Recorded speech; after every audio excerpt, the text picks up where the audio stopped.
No. Yes or no? Just no. Or a liar in a first line. Belgium, yeah. Okay. Hi, Gustaph. Congratulations and thank you for bringing authentic queer representation on that stage and also bringing back voting and ballroom for the first time on a Eurovision stage. Since 2016, that's really, really important. You have said in our interviews that you had struggles with being authentically queer. How does it feel to be so welcomed and so appreciated? That audience roar during the show and during your qualification really shows that. How does that feel, and what advice would you have for people from your generation who might be struggling with being that authentically themselves because of the stigmas and things, you know, since the 80s that we've had? That's a great question, and I don't want to cry again because I've been crying. I look like a fucking panda. But what I will say is I was a little bit, honestly, I'm going to be very honest, a little bit scared when we were waiting for the results because there was still a little boy inside of me, like, they will not accept this. There's still this, I think every queer person has this little boy inside of girl or whatever it can be inside of them. And it just felt like a really touching thing because it really felt like a queer message that was about positivity, inclusivity, and about just joy was embraced by Europe. That is, for me, that's really an amazing pat on the shoulder, not for me, but for every queer person out there. And I hope that if anyone sees this, stop it. I'm talking to myself for some reason. Yeah, that's a lot. And I think that's truly something that really touched my heart. And what advice do you have? I think we have another question over here somewhere. Yes, right over here. Proficiat Gustaph. Thank you, Ellen. Dat je België trots hebt gemaakt. Congratulations.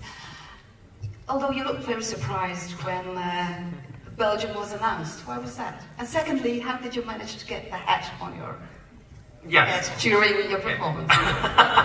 Well, I think it's the same thing I just said. I think it's this kind of like, but it's not even about the whole queer thing. I think as artists, we're people pleasers, and I think we all have this insecurity, and I think we just go through the motions when that's happening. And there's nothing to compare yourself to what we have to go through in those moments. I'm telling you, I'm 42 years old, I'm about to have a heart attack on stage if this continues.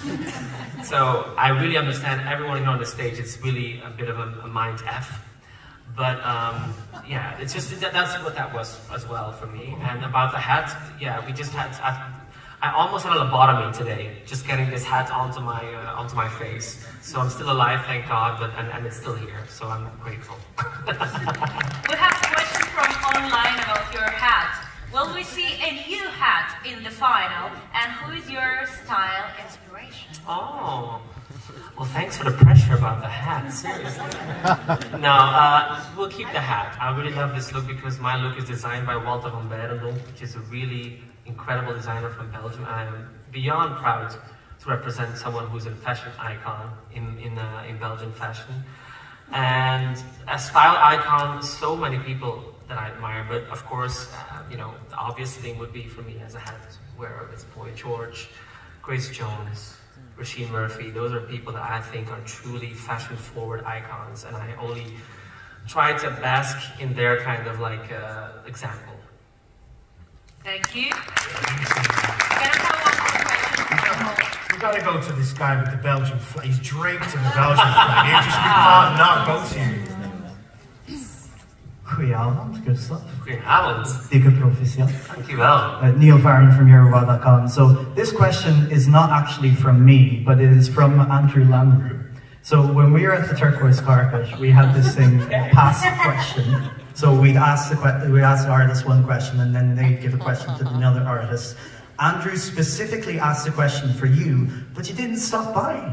So Andrew, I'm not letting you down. You get your answer now. Okay. So the question is, how much does your hat collection cost? Oh, good one. Well, yeah, I think I've got a nice savings account if I wasn't that into my fashion and my accessories, I'll say that. And my husband is terribly mad at me because we don't have any room for more accessories and I keep buying them every week, so it's a problem. It's a problem. I'm looking for the right support group for accessories.